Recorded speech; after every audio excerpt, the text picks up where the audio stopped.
Di balik canggihnya era zaman modern, tersimpan sebuah kisah yang cukup melegenda pada zaman dulu.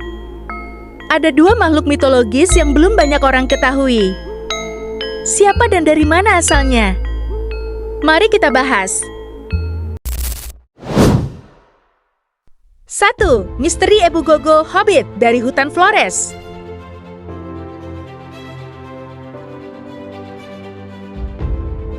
Di pedalaman hutan Pulau Flores, Nusa Tenggara Timur, para tetua suku Nage sering menceritakan kisah yang diwariskan turun-temurun. Ini bukan tentang hantu atau roh halus, melainkan tentang makhluk hidup berdaging dan berdarah yang mereka sebut Ebu Gogo.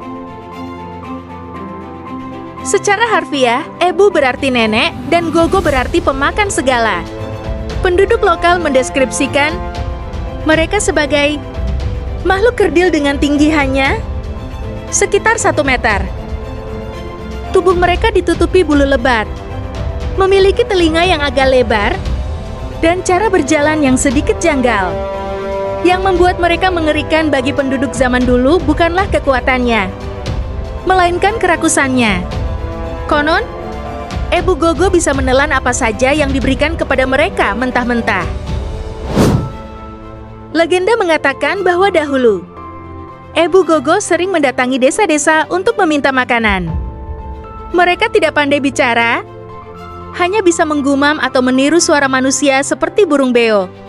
Namun hubungan ini berakhir tragis. Karena sering mencuri hasil panen dan hewan ternak, penduduk desa akhirnya kehilangan kesabaran. Menurut cerita rakyat, penduduk menjebak Ebu Gogo di dalam gua dengan memberi mereka tumpukan serat ijuk, lalu membakarnya. Sejak saat itu, mereka dianggap punah. Atau benarkah demikian? 2. Cindaku. Di balik kabut tebal yang menyelimuti puncak Gunung Kerinci, Jambi, terdapat sebuah sumpah kuno yang masih dijaga hingga hari ini. Sebuah legenda tentang manusia yang mampu berubah wujud menjadi harimau. Mereka bukan siluman jahat, melainkan perantara antara dunia manusia dan dunia rimba. Mereka adalah Cindaku.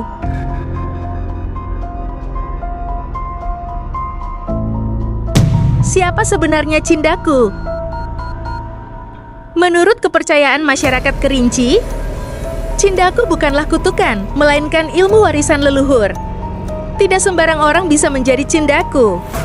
Konon hanya mereka yang memiliki garis keturunan murni dan memegang teguh martabat yang bisa menguasai ilmu ini. Berbeda dengan manusia, harimau di daerah lain yang sering dianggap mencari pesugihan, Cindaku adalah sosok yang sangat dihormati. Mereka dianggap sebagai polisi hutan gaib.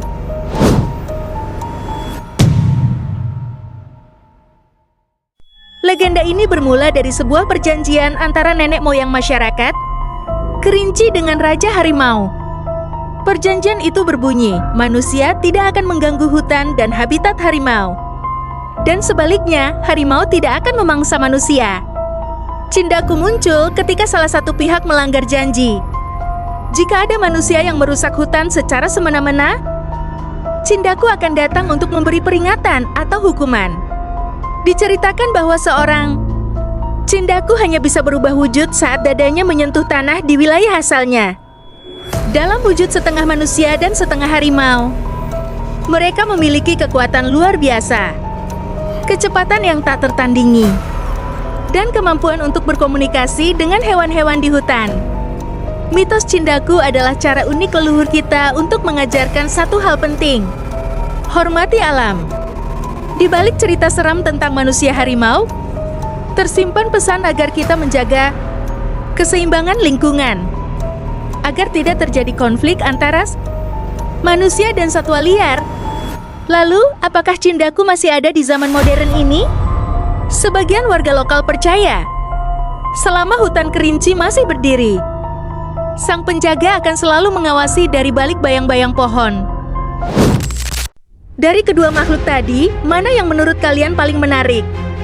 Atau mungkin kalian punya cerita mistis sendiri tentang makhluk dari daerah kalian yang belum sempat kita bahas? Tulis cerita kalian di kolom komentar bawah ya, mari kita diskusi. Kalau kalian suka dengan konten seperti ini, pastikan tekan tombol like dan share ke teman-teman kalian. Jangan lupa subscribe dan aktifkan lonceng notifikasinya supaya kalian nggak ketinggalan penjelajahan misteri kita berikutnya di RV Story. Terima kasih sudah menonton. Tetaplah bangga dengan kekayaan budaya kita. Dan sampai jumpa di video selanjutnya.